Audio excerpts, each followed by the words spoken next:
tey nag dañuy ñëwaat seen reportage du jour ginnaaw bi ñuy jugee Médina tey Gueule Tapée nag la ñu dugg ci problème mu assainissement ginnaaw bi dag Médina dafay liggéey bu rafet fay ca Médina def fa reportage bu am solo gis ngeen bi ñu xëyee problème bi dafa décanté wu mais am na ba léegi ko ñu des tey nag dañuy ñëw sama ginnaaw fii ku gis xam ni fii mooy Abbas Ndao sama ginnaaw nekk Gueule Tapée rue Ndamal Daaru ñu tuddee ko Seydina Ousmane dañu ñëw gis ngeen tali bi nag y a 10 ans tali bi nii la mel mais y a problème xam naa dañuy dugg ci internet yi rek dëkk leen suñu micro ñu wax lan mooy seen xalaat ci assainissement bi. fii ngeen ma fekk nii fii mooy Mbotipam mooy buntu Mbotipam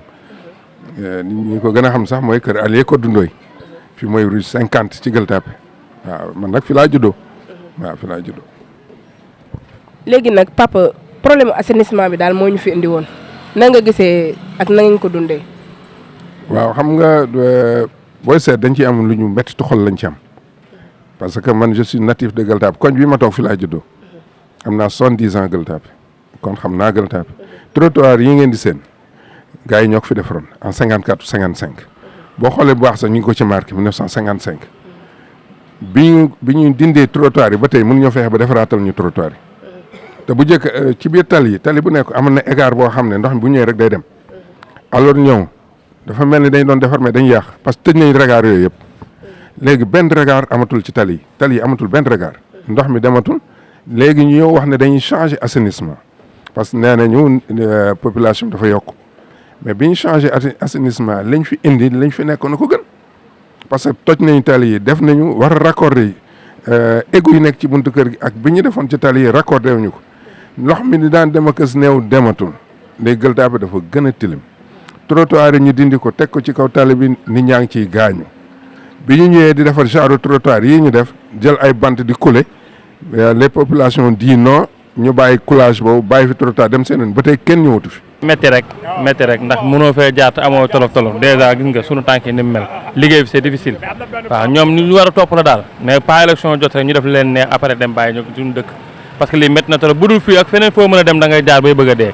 waaw te loolu lu mët a bàyyi xel la daal maanaam ñoom bu ñu topp seen bopp nañ ñu topp ñun askan bi tamit parce que soxla nañ leen suñu biir daal te lii mooy suñu biir li ñuy daw nii muy métti lool dañ koy soxla. ndox mi daal sonal nañu trop fii bu tawee mu am ndox bu tawul mu am ndox toujours on a daa ñëw toujours def ba sonn du man dara mu dem yoonam parce que waaw lii moom vraiment ñu ngi koy dund moom xam nga lii neexut lii neexut lii yëpp ay kàmb la nit ñi bu ñuy jéggi bëgg daana ci ndox mi mu daal affaire daal da ngay waaru daal taw bi moom yàlla moo ko indi moom ndox mi moom yàlla moo ko indi taw bi mais nag fii moom bu tawee mu am ndox bu tawul mu am ndox waaw canal yi xam naa moom daal mu ngi noonu daal. léegi ban gis-gis nga fi am tali bi ni mu mel nii ak ndox bi ak hôpital bi mu dendal. loolu la parce que tali bi moom vraiment bëri nay pax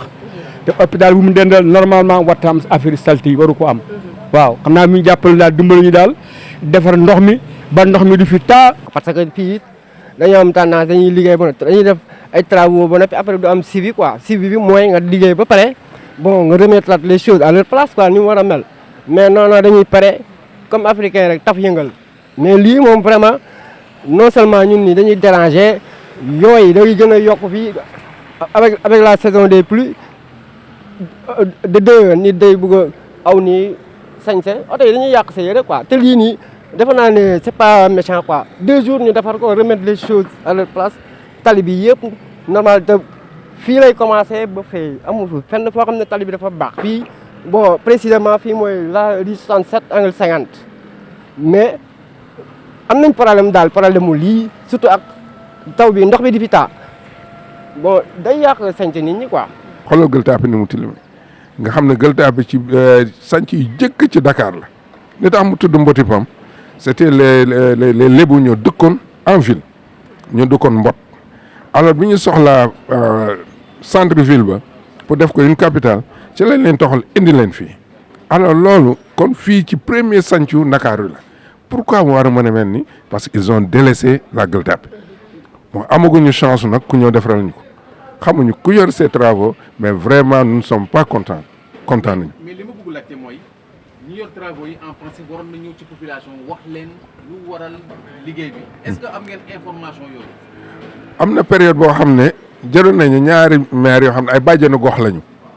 mais bàjjenu gox mënul expliquer liggéey bi parce que xamu ko bàjjenu gox mënul expliquer assainissement kooku leneen la war a liggéey lu dul lii ñoom la ñuy yónnoon ci kër yi léeg-léeg nga posé benn question day ñu de wax ñu loolu dañ ne rek ñu wax leen ne dinañ toj tali bi dañ koy raccordé ak buntu kër yi loolu c'est pas la raison du raison bi. mais assainissement bi gars yi dañ ñoo seetaan ndax seetaan ngir ñu seetaan mooy lii dafa yàgg poto boo xam ne mi ngi fii ñu gas tali bàyyi ko noonu waxuñu ci dara bu fàttee dee nga am boo woyee ONAS balaa ñëw affaire bi problème la vraiment ñun ñu dëkk fii daal ñëpp sonn nañu trop ci ndox mi parce que gars yi dañuy gas tali bi ba pare dem bàyyi ko noonu tali bi gën di gasu ah ñi fi jaar ak seen oto yi yàqu nañ nit ñi mënatuñoo sol yëre yu baax da ngay sol sa yëre jaar ci booru tali bi sax oto jaar fi yàq ko fekk yow nga solo woon war a dem régler ji say problème wala nga war a dem xew da ngay obligé mujj demaat sa kër sumeeku affaire bi vraiment niñ koy dundee dafa metti parce que du Gueule Tapée rek Dakar gépp la foo jaar mënoo dem bu tawee sax borom kaar yeeg tataay ñëpp dañuy profité arrêté yow boo fi dëkku sax da ngay am problème pour ñibbi parce que oto yi dootuñu nangoo daw ndax ndox yi ñoo demul problème mu canalisation la dëkk bi am ndox mi fépp lay taa du fii rek dañoo kii ne Gueule Tapée Médina nanga mais Dakar gépp la ndox mi bu tawee du dem bu tawoon tuuti dégg nga même pas 20 millimètres sax ndox mi nit ñi duñu dem mais loolu war nañ cee wax nit ñi sonn nañu trop. tali bi guddi ak bëccëg nii lay mel léeg-léeg ndox mi fii la ñuy fekk ci mbaa mi toj amul nag tali bu baax pratiquement fii bu baax amul fi dégg nga tali bu baax fii ba ngay dem marché parce que amul problème yooyu la ñuy dund nag guddi ak bëccëg fii tali bu baax amul dañuy moytu doo fi yor oto lu ma 3 mois te paanu mënul ne yor fi 3 mois oto te paanu ndax pax yeeg kàmb yi moom fi bëri gis nga ko yéen a ngi fiy jaar yéen a ngi koy gis ñoo ngi koy gisandoo ñun ñëpp loolu dong la. fii fan la ci Gueule Tapée. fii mooy ni 54 angle boulevard de la Gueule Tapée boulevard baa ngi nii 54 baa ngi nii moo dem ba immeuble Diès. ñi ko yore xaw ma AGEROUTE la xaw ma ONAS la xaw ma ñan la ñoo waroon wàcc wax ak population bi bu fekkee ñun la ñuy defaral nañu wax bu taxawee nañu wax lu tax mu taxaw ñu xam fan la taxawee. mais ingénieurs yi tamit ñoom it bu ñuy tracé war nañ mën a gisanteeg taximan bi dawal ci tali bi wala clando bi wala chauffeur particulier bi ñu laaj ko seen xalaat laaj ko seen avis lan la mais ñoom dañuy jékki-jékki ñëw jël seen affaire tracé nu mu leen ko neexee boole koog day xool tali bi tey bi bu fekkee ne niñ ko tracé noonu la demee mais tali bi dafa ndaw bis bu fi paanee mais kenn du dem donc nañu xoolaat affaire yi quoi xam nga nañu dimbale ngir yàlla te yàlla rek tax ñun sonn nañ ci tali yi baaxut foo dem affaire yi day taa ndax lan dagg tali yi dañ ko dagg pare bàyyi ko noonu mais loolu du yoon